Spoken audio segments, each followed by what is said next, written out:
And for those of you who don't know who Connect is, we are new to DC, but we have come from the University of California, San Diego's Tech Transfer Department. About 25 years ago, they decided that they needed more effort to move the research that was happening in San Diego and develop it into actual companies, jobs, and products. And so Connect was founded to help the entrepreneur, the innovator, with their ideas and their creations, move their ideas through the commercialization process out to the marketplace. And we do this through research institute support. We'll see in a minute how San Diego has over 50 research institutes. But we really help the innovator who has a great idea, who probably is not the best CEO, help him get the resources he needs to move those ideas into the marketplace. Entrepreneurial learning is related to that. Access to capital, which is the lifeblood of innovation and an entrepreneur. We deal in public policy advocacy and networking and recognition programs. We found that in San Diego, when you get the entrepreneurs in the same room in a reception with other CEOs, with other funders, whether they be venture capitalists or angel investors, there's a synergy that occurs and companies move, technologies begin to cluster into areas, and we've been able to do that in San Diego over the last 25 years. So San Diego has a vibrant innovation economy ecosystem, and at the core of that ecosystem are our research institutes. We have more than 50 major research institutions in San Diego, and not just on the academic side. A lot of corporations and private sector research occurs in San Diego. We've been a strong military sector with the presence of the Navy and the Marines in San Diego, and our military research sector, a lot of the military research that goes on in the U.S. occurs there in San Diego. Another industry we have in San Diego is the IT, wireless software, over 1,000 companies operating in the San Diego area. The life sciences sector, we've had major biotech efforts, over 600 life science companies. And now our most recent sectors, energy and environment, is really growing. The clean tech movement has really caught on in California, and the San Diego area is really growing in that sector. And our most recent, and why we're here today, are sports innovators. Over 600 companies that are housed in the San Diego area creating new technologies. And so what Connect does is we find the new areas that are becoming hot technologies, and we work to get them associated together so that the synergies can produce. And we've done that in the life sciences, the clean techs. ComNexus deals with communications issues. SDSIC is the Software Industry Council in San Diego, and then SDSI is why we're here today. And Mr. Walton came on and joined us earlier this year to head our San Diego sports innovators. And some of you may know him as the father of Luke Walton, the NBA basketball player who has 2 championships, but Bill has 2 championships of his own, once with the Portland Trail Blazers and most recently with the Boston Celtics. And just one little tidbit that I wanted to tell about his college career. When he was at UCLA, in the championship game against Memphis State, he went 21 out of 22, and some commentators consider that the best collegiate championship performance of any individual athlete in the basketball sector. So without further ado, I'd like to introduce Mr. Walton.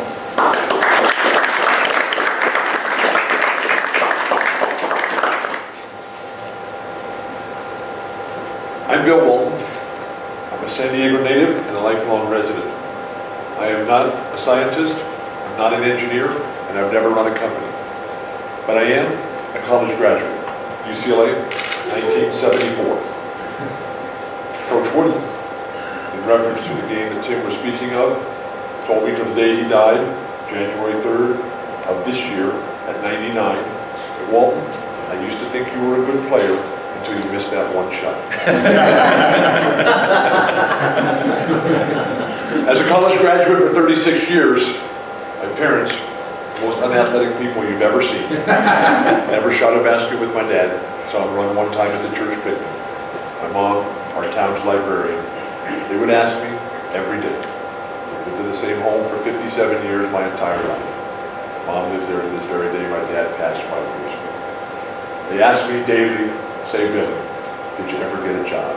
I'm closer than ever to being able to say yes. One of the skills that I have developed, though, is that I'm very good at being places where I don't belong. And when I was here today to speak on innovation, to speak on dreams, to speak on the business of sport, not knowing what to say to the mighty kings of the jungle, I went out in the pre-dawn hours to my favorite places here in this great city, Washington, D.C., the city of Walton. I went to the Lincoln Memorial, to the Vietnam Memorial, the reflecting pool, monument. And I was out there as the sun was coming up and it was all red. And I was looking for that inspiration, looking for that place to anchor the hopes and dreams, not only for myself, but for Connect and San Diego Sport Innovators.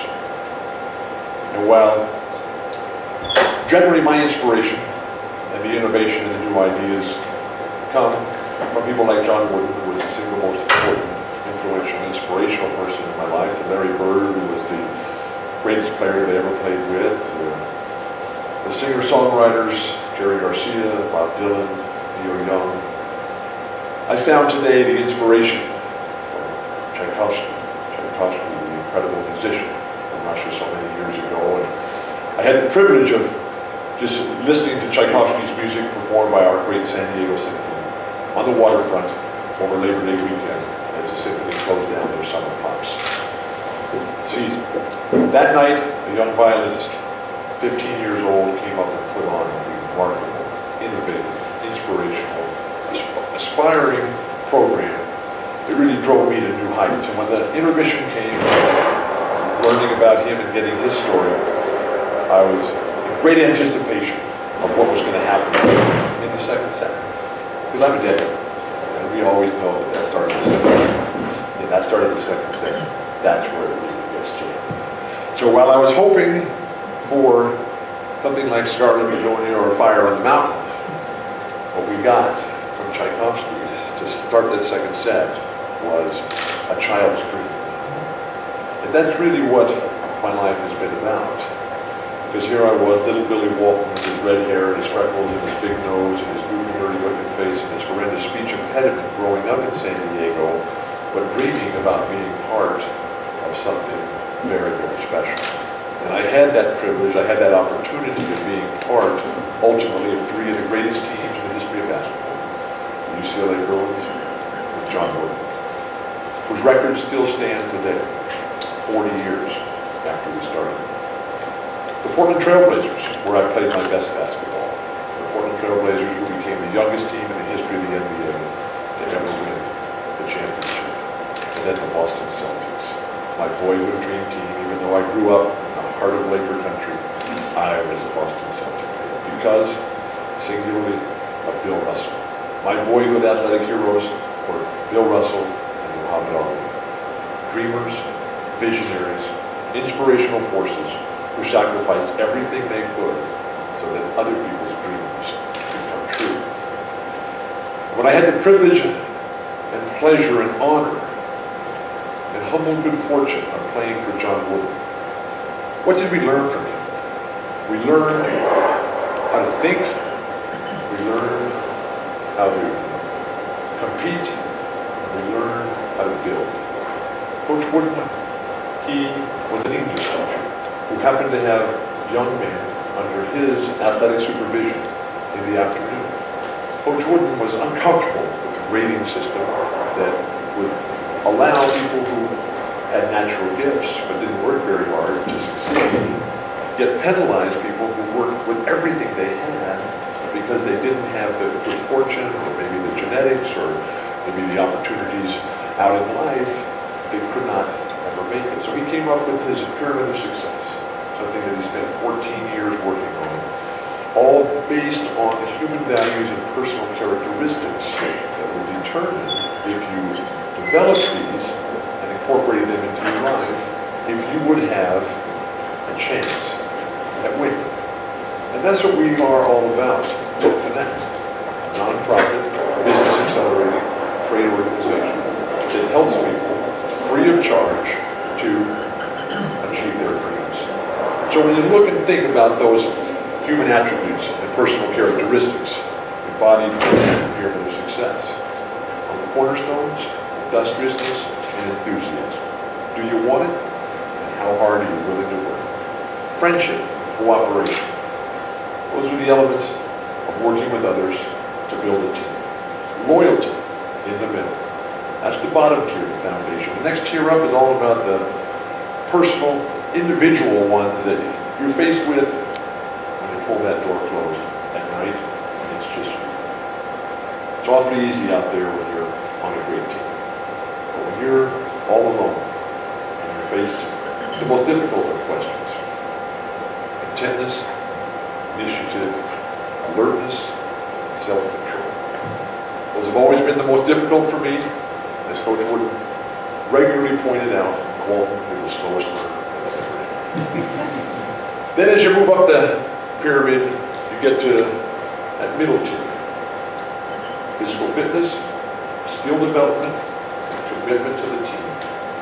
And transitioning now from those individual goals about preparation into the performance and those top two tiers, ever critical to delivering peak performance on command. Poise, confidence, and competitive greatness, flanked by faith and patience. Poise, just being yourself. Confidence, the belief that you can get it done based on a lifetime of incredibly hard work, discipline, and sacrifice, and the competitive greatness. Doing your best when your best is needed. At the top, faith and patience. Do you believe? Is there a reason to believe? Patience. The realization that this is going to take a really